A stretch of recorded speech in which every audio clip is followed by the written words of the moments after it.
en mai 1940, Hitler entame l'invasion de la France et commence de facto la bataille qui sera connue sous la bataille de France. Elle ne durera qu'à peine 2 mois, prenant fin le 25 juin de la même année. Elle aura pour conséquence la soumission de la France à l'Allemagne nazie et la division de la France en 2 zones. Au nord, l'Allemagne occupe toute la zone septentrionale et toute la façade atlantique de la France. Ceci a pour but de couper la Grande-Bretagne de son allié d'autrefois, la France. Au sud, il y a un régime qui est mis en place appelé le régime de Vichy, l'État français ou encore la zone libre. Dans le haut, la Gestapo va procéder à l'arrestation de milliers de Juifs, en collaboration avec la police française. Dans la zone libre, dirigée par le maréchal Pétain, qui est un dictateur qui collaborera avec le régime nazi, ce n'est pas mieux. Le régime de Vichy procède à l'arrestation de milliers de résistants français ou d'ennemis politiques tels que des communistes, des ecclésiastiques, des francs-maçons et bien évidemment des juifs. La milice française, qui orchestrera les arrestations à travers tout le pays, en collaboration avec la Gestapo, sera également fondée le 30 janvier 1943. La tête de la milice française, qui va organiser plusieurs arrestations dans la France, est officiellement Pierre Laval, le chef du gouvernement. Mais c'est l'officier de la Waffen-SS, Joseph Darman, qui organisera véritablement les rafles de la milice. Auschwitz, c'est le plus grand complexe concentrationnaire du Troisième Reich, qui est un camp de concentration et un camp d'extermination. Entre 1940 et 1945, environ 1,1 million de personnes ont été assassinées dans ce camp-là. Auschwitz est divisé en 2 camps, la partie 1 et la partie 2. Auschwitz I, qui est le camp principal, fut établi près de Auschwitz. Sa construction commencera en avril 1940 dans des baraquements abandonnés de l'armée polonaise. Les premiers prisonniers durant la première année faisaient du travail forcé et avaient pour but d'agrandir le camp. Les premiers prisonniers à Auschwitz comprenaient des Allemands transférés du camp de concentration de Sachsenhausen. En Allemagne, ils étaient incarcérés en tant que délinquants criminels récidivistes ainsi que des prisonniers politiques polonais.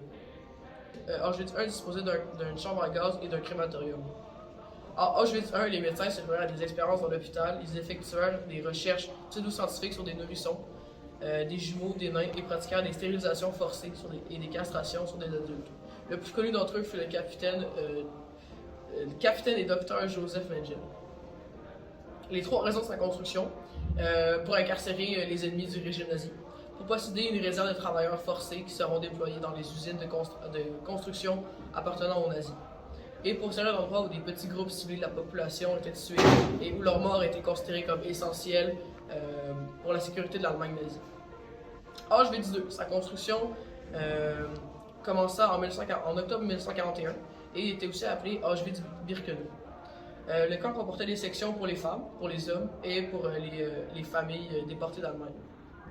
Le camp joua un rôle central dans le plan d'élimination des Juifs en Europe et au cours de l'été et de l'automne 1941, les nazis commencèrent à utiliser le gaz Zyklon B dans le camp Auschwitz II pour instrument d'extermination.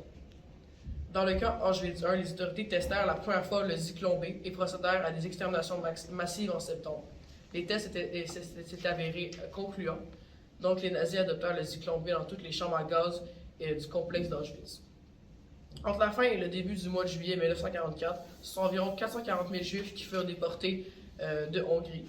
Des 440 000 qui furent déportés à Auschwitz, environ 320 000 furent directement envoyés dans les chambres à gaz d'Auschwitz-Birkenau et environ 120 000 furent soumis à des travaux forcés dans le complexe.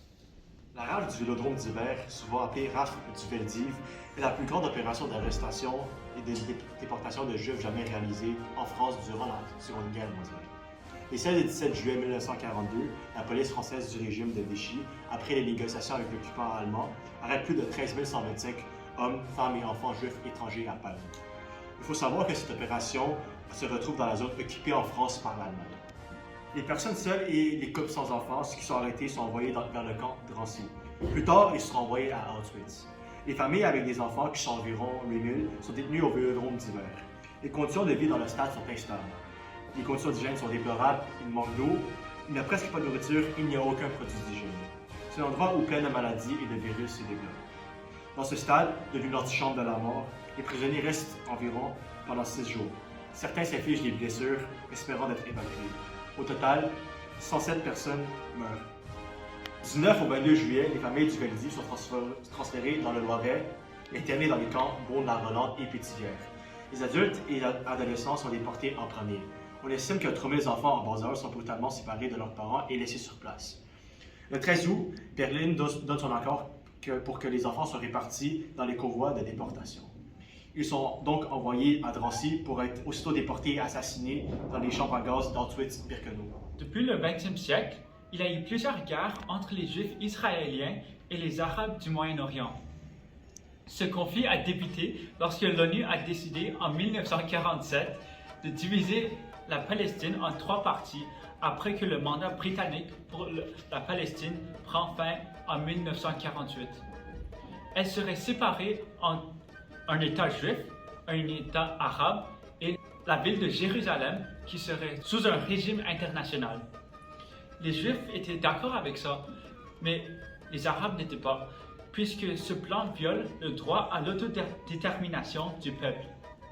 Une guerre civile s'est éclatée juste après cette décision, alors le plan n'avait jamais été réalisé. Après l'indépendance de l'Israël en 1948, les autres pays arabes ont rejoint les forces. Vous avez probablement entendu les nouvelles de la guerre entre la Palestine et Israël. Alors, même après 7 décennies, ce conflit est encore en cours.